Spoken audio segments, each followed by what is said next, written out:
Good morning सगळ्यांना. आता आपण गणित अध्यापन शास्त्र हे आपण बघणार आहोत. मी तुम्हाला सांगितलं होतं का जर तुम्ही सीडीपी विषय जर काळजीपूर्वक अभ्यासला असेल तर गणित अध्यापन शास्त्र हे समजायला वेळ लागणार नाही.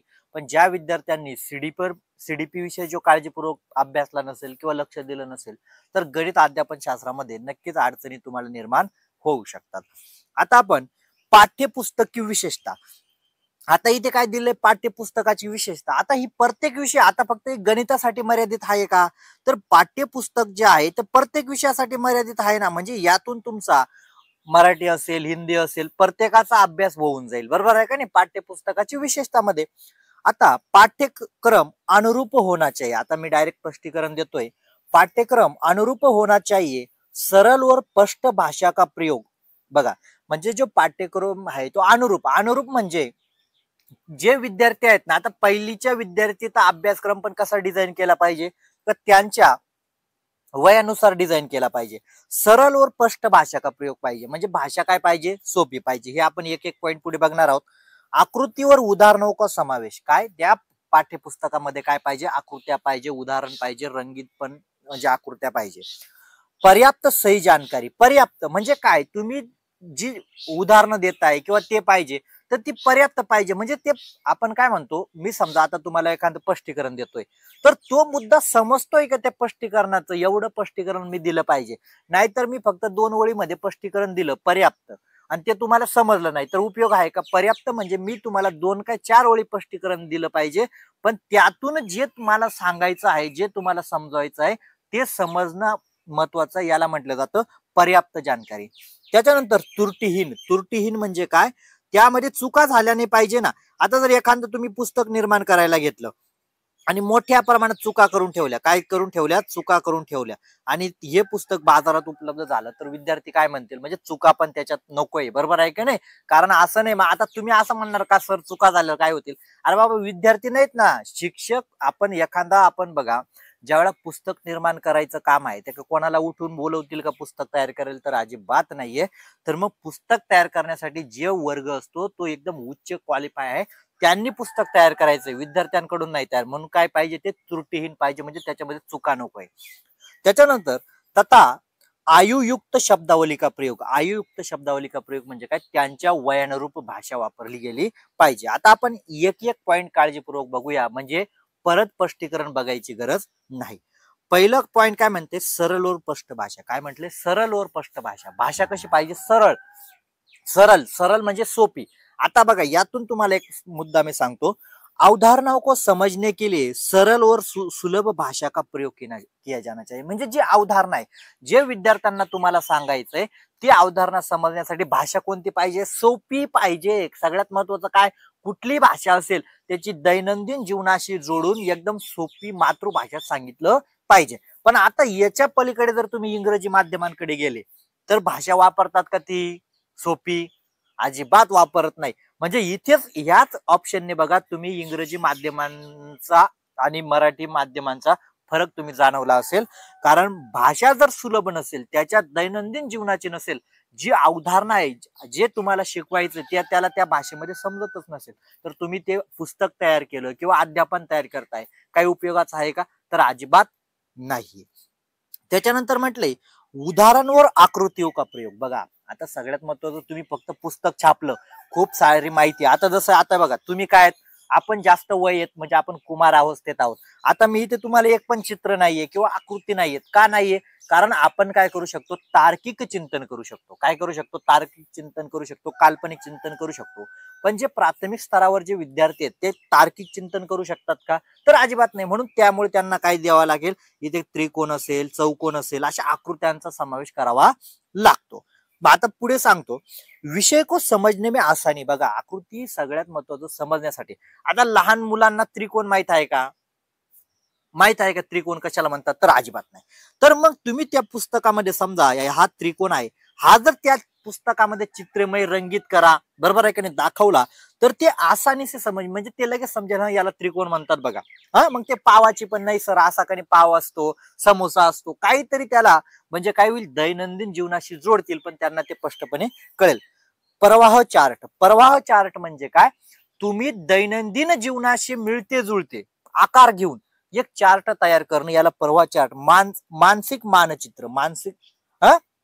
मानसिक मानचित्र म्हणजे काय, तुम्ही विद्यार्थ्यांच्या ज्या भावना असतात बघा, कधी कधी असे पण पोस्टर तुम्हाला बघायला मिळतील, विद्यार्थ्यांच्या भावना, रागीट चेहरा दाखवलेला आहे चित्रावर, बरोबर आहे का नाही, हसतोय, म्हणजे अशा प्रकारे चित्र दिलं तर तुम्ही विद्यार्थ्यांना जर विचारलं ना, सांग रे बाबा या चित्रावर काय आहे, मग ते म्हणजे नाही सर ते हसत आहे, ती रडत आहे, ते असं आहे, ते तसं आहे, काम करत आहे, म्हणजे अशा प्रकारे चित्र जर तुम्ही वापरले ते पण चांगलं असतात. अन्य दृश्य सामग्रीचा उपयोग बघा, सामग्री कोणती वापरायची, दृश्य. इथे म्हटलंय का अमूर्त, तर अजिबात नाही. प्राथमिक स्तरावर अमूर्त सामग्री चालत नाही, जे डोळ्याला दिसतंय तेच वापरावं लागतात, ठोस पुरावे वापरावे लागतात, जेणेकरून ते विद्यार्थ्यांना हाताळता येतील किंवा दिसतील. जर त्रिकोण सांगितलं, आपण बघा ज्या वेळा आपण पहिलीला होतो, अशी आपल्या वेळेस असे पुस्तकच नव्हते, खरं आहे का नाही, पुस्तकं नव्हते, फक्त एक पुस्तक बनवायचं, त्याच्यामध्ये मोठ्या प्रमाणात माहिती, त्याच्यामध्ये त्रिकोण कुठे हे काहीच कळत नव्हतं, आणि शिक्षक आपल्याला शिकवायचे याला त्रिकोण म्हणतात. अरे बाबा पण कशाला त्रिकोण म्हणतात हे सांग ना, कशाला त्रिकोण म्हणतात हेच कळत नव्हतं. त्यामुळे आता तसा पाठ्यक्रम तयार केला जात नाही. विद्यार्थ्यांना जे सांगायचं ते तुम्हाला पुस्तकामध्येच दिलं गेलेलं पाहिजे.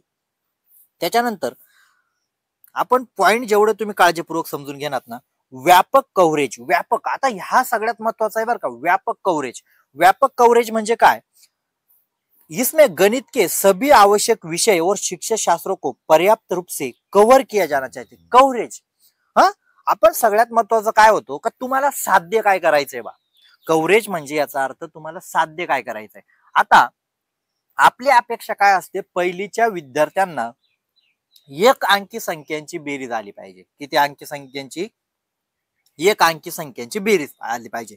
हे तुमचं व्यापक काय कव्हरेज आहे, व्यापक काय ते तुम्ही उद्देश ठरवलेला आहे. एक अंकी संख्यांची बेरीज येणे, आणि सगळ्यात महत्वाचं काय तुम्हाला साध्य करायचे पहिलीच्या इयत्तेमध्ये. पहिलीच्या इयत्तेमध्ये तुम्हाला आपण म्हणू एक दोन त्यांना आले पाहिजे, थोडेफार आपण म्हणू पहाडे आले पाहिजे, किंवा त्यांना वजाबाकीचे थोडेफार आलं पाहिजे. हे आपण काय ठरवले, कव्हरेज, हे आपलं कव्हर झालं पाहिजे. नाहीतर तुम्ही चौथीच्या वर्गामध्ये जर सांगितलं नाही बाबा आता एक दोनचे कव्हर करू, तर नाही, तुम्ही काय साध्य करायचंय. आणि सगळ्यात महत्वाचं इथे काय, इसमें गणित के सभी आवश्यक विषय शिक्षा शास्त्रों को पर्याप्त रूप से कव्हर किया जाना चाहिए. म्हणजे जे गणिता संदर्भात जे तुम्हाला मांडणी करायची किंवा जे सांगायचं आहे, पहिलीच्या पुस्तकामध्ये जे विद्यार्थ्यांच्या वयानुसार योग्य आहे ते तुम्ही त्या पुस्तकामध्ये कव्हर करा. नाहीतर काय सांगायचं, नाही का नाही आमच्याकडून हा पॉइंट सुटून गेला, राहून गेला, मग आम्ही काय करतो, तो दुसरीच्या पुस्तकात टाकून देतो. चालेल का, तर अजिबात नाहीये. तेच शिकवण्यासाठी पहिलीच्या वर्गात किंवा एखादा पाठ्यक्रम, एखादा पाठामध्ये तुम्हाला समजण्यासाठी काय उदाहरण द्यायचे, बरोबर आहे की नाही, काय उदाहरण द्यायचे तुम्हाला त्याच पाठामध्ये कव्हर करावे लागतील. असं आहे का, नाही आता पहिला टॉपिक एक होता, मी आता आज माझ्यावरून घ्या ना, समजा एखादं स्पष्टीकरण मला द्यायचंय, आणि मी जर म्हटलो नाही बाबा आता ह्या टॉपिकला पॉइंट राहून गेला, मी कधी दुसऱ्या टॉपिकला हे स्पष्टीकरण याचं दुसऱ्या टॉपिकला सांगेल, असं चालत नाही. तर पाठ्यक्रम तयार करत असताना जो पाठ असतो त्या पाठाचा उद्देश काय आहे, आणि त्यालाच तुम्हाला कव्हर कुठे करायचंय, आणि काय साध्य करून तेवढं पूर्ण झालंच पाहिजे त्याच्यामध्ये. नाहीतर नाही, आता आम्ही पुस्तक तर छापल्या गेलो आणि आता लक्षात आलं हे दोन उदाहरणं टाकायची होती आणि आपण आता दुसरीच्या पुस्तकात टाकून देऊ, असं चालणार नाही. तुम्हाला जे कव्हर करायचंय ते तुम्हाला साध्य झालं पाहिजे. आता याच्यावरून एक प्रश्न पण बनतो बघा, एक तुम्हाला एक सांगतो का, ज्या वेळा आता मी आता बघा लिखापटी तर काही करत नाही, तोंडीच लक्ष द्या. ज्या वेळा तुम्ही मूल्यमापन करतात किंवा प्रश्न विचारतात, तर सगळ्यात महत्वाचं काय आहे, प्रश्नांची संख्या महत्वाची आहे का, प्रश्नांचे गुण महत्वाचे आहे का, किंवा कुठल्या टॉपिकवर प्रश्न विचारला हे महत्वाचं आहे का, तर अजिबात महत्वाचं नसतं. सगळ्यात महत्वाचं प्रश्न की व्यापक कव्हरेज. व्यापक कव्हरेज म्हणजे काय, तुम्ही प्रश्नांचा उद्देश काय आहे, प्रश्नामधून तुम्हाला साध्य काय करायचं आहे ते साध्य झालं पाहिजे त्या ऑप्शनने, बरोबर आहे का नाही, ते साध्य होणं महत्वाचं आहे. प्रश्नांची संख्या किती आहे किंवा प्रश्नाला मार्क किती आहेत, मग आता इथे प्रश्न बनवताना तुम्ही काय काळजी घेणार का, तुम्हाला काय कव्हर करायचंय, विद्यार्थ्यांचं काय जाणून घ्यायचंय, कव्हरेज महत्वाचे आहे ना, का नुसतं तुम्ही प्रश्न येणे सोडवला पाहिजे, तर नाही. तर त्या विद्यार्थ्याकडून तुम्हाला अपेक्षा काय ठेवलेली, का विद्यार्थ्याने काय उत्तर दिलं पाहिजे, आणि विद्यार्थ्यांमध्ये कोणतं कौशल्य साध्य करण्यासाठी तुम्ही तो प्रश्न बनवलेला आहे, म्हणजे कव्हरेज महत्वाची असते. नाहीतर तुम्ही प्रश्न किती मोठे बनवले, किती सोपा बनवला, कोणत्या भाषेत बनवला, याला पण महत्व नाही. जर तुम्ही ते उद्देश ठरवला नसेल का विद्यार्थ्याचं कव्हरेज काय आहे, काय साध्य झालं पाहिजे. आता कळालं. परत आता इतकं बारीक स्पष्टीकरण दिलंय ना, तर परत असं कोणी म्हणणार नाही का सर तुम्ही याचं परत स्पष्टीकरण द्या. आता त्याच्यानंतर आयुयुक्त सामग्री. आता बघा, आता तुम्ही पाठ्यपुस्तकाचे उद्देश आहेत हे सगळं आपण बघितलं. आता सामग्री तयार करत असताना आपल्याला इंग्रजी माध्यमासारखं करायचं नाही, इंग्रजीमध्ये छापून द्यायचं आणि विद्यार्थ्यांना द्यायचं. म्हणजे तुम्हाला एक उदाहरण देतो. आपण ज्या वेळा 3री आणि 4थीला होतो, आपल्याला छत्रपती शिवराय यांचा इतिहास होता का नाही. तर आपण काय केलं, आपल्याला मोडकं तोडकं घरी वाचता यायचं. आपण सगळं काही रायरेश्वरावर शपथ झाली वगैरे, शपथ काय असते एवढं कळत नव्हतं, पण हे वाचून काढलं. काय काढलं? वाचून काढलं घरी. आता मला सांगा, हे जे मुलं शाळेत जातात 3री 4थी, हे पुस्तक वाचताना तुम्हाला दिसता का हो? दिसता का? मला एवढं सांगा. यांच्याकडे सगळ्यात जास्त भर काय आहे माहितीये का? हे मुलं वह्या पूर्ण करण्यामध्ये, म्हणजे मॅडम काय सांगते हे लिहून आण, फक्त या मुलांना लिखापटी जास्त दिलेले. पण असं दिसेल का तुम्हाला एखादा इंग्लिश मिडियमचा मुलगा 3रीला आहे 2रीला आहे, त्याचं स्वतःचं पुस्तक घेऊन वाचन करत आहे कुठेतरी? आपण गोष्टी म्हणून पुस्तक वाचायचो बघा, हे मुलं दिसतात का तुम्हाला पुस्तक वाचताना? का दिसत नाही? आयुयुक्त सामग्री म्हणजे काय? जी त्यांच्या वयानुरूप भाषा आहे ती भाषाच तिथे वापरली गेली नाहीये, हा महत्वाचा उद्देश आहे. मग इथे बघा काय म्हटलंय, इस्तेमाल की गई भाषा दैनिक जीवन की हो. बघा सगळ्यात महत्वाचा पॉइंट काय दिलेला आहे का, जी इस्तेमाल की भाषा म्हणजे जी पाठ्यपुस्तकामध्ये भाषा आहे दैनिक जीवन की हो. म्हणजे महाराष्ट्रामध्ये जर मराठी चालते, तुम्ही जर तेलुगूचं पुस्तक महाराष्ट्रामध्ये छापणार तर काय होणार आहे? विद्यार्थी शिकतील का? तर अजिबात नाही. म्हणून तुम्ही ते मराठीमध्ये. आता तुम्हाला एक मुद्दा सांगतो, हिंदी आणि मराठी आपल्यापैकीच काही असे विचित्र महाशय आहेत का ते हिंदीला पण सपोर्ट करत होते का नाही बाबा हिंदी पण भाषा महाराष्ट्रात लागूच झाली पाहिजे आणि ही मराठी पण सक्ती पाहिजे. पण मी तुम्हाला एक सांगतो का वरच्या वर्गांना ती लागू करा, पण प्राथमिक स्तरावर जो आहे 1 ते 5 वर्गामध्ये लागू करू नका. म्हणजे काय याचा अर्थ काय? आता मी काय त्याचं पण स्पष्टीकरण तुम्हाला देऊन टाकतो. आता तुम्हाला एक सांगतो, जी मराठी भाषा आहे, मराठी भाषेची जी लिपी आहे कोणती आहे? देवनागरी आहे. कोणती आहे? देवनागरी. आणि हिंदी भाषेची लिपी पण कोणती आहे? देवनागरी आहे. आता मला सांगा, लहान वयामध्ये आता समजा हा शब्द आयु आहे, काय आयु आहे, मराठीमध्ये याला काय म्हटलं जातं? वय. काय म्हटलं जाईल? वय म्हटलं जातं. बरोबर आहे काय? आता जो विद्यार्थी आताशी 6 वर्षाचा आहे 7 वर्षाचा आहे, त्याला वय मराठी शब्दामध्ये, वय मराठी आहे म्हणजे वय हा शब्द मराठी आहे किंवा आयु हा शब्द हिंदी आहे, याला हे कळतं का? तर अजिबात कळत नाही. म्हणजे भविष्यात काय झालं असतं, जर हिंदी सक्ती झाली असती तर कोड मिक्सिंग झाली असते. कोड मिक्सिंग तुम्हाला एक पुढे टॉपिक मिळणार आहे, कोड मिक्सिंग आणि कोड स्विचिंग. कोड मिक्सिंग झाली असती म्हणजे मोठ्या प्रमाणात हिंदीचे शब्द मराठीमध्ये आणि मराठीचे शब्द म्हणजे मुलं सहज म्हटलं असतं. आता आपण म्हणतो ना मराठीमध्ये माझं वय कमी आहे, माझं वय कमी आहे, तर मुलं काय म्हटलं असतं? माझं आयु कमी आहे, माझी आयु कमी आहे. आता होतं बघा या पुणे मुंबईकडे जे मुलं आहेत ना, आता मला एक मॅडम म्हटलं होतं सर माझा मुलगा पण असाच बोलतो म्हणे, मध्येच हिंदी एखादा कोड मिक्स करतो. म्हणजे काय? माझं वय कमी आहे असं आपण मराठीमध्ये शुद्ध बोलतो, पण जर हिंदी सक्ती झाली असती तर माझी आयु कमी आहे, माझी आयु कमी आहे, म्हणजे अशाच प्रकारचा गोंधळ झाला असता. म्हणजे कोड मिक्सिंग झाली असती आणि याच्यामुळे काय झाल्या असत्या, दोघं भाषा ज्या असतात, तुम्हाला मी अभिजात भाषा शिकवली होती का अभिजात भाषा म्हणजे काय, दर्जा केव्हा मिळतो का ज्या वेळा दोघं भाषा स्वतंत्र असतील. जर असे मिक्स करून टाकला तर तुमचा अभिजात भाषा दर्जा योग्य आहे का? तर अजिबात नाही. आता कळालं.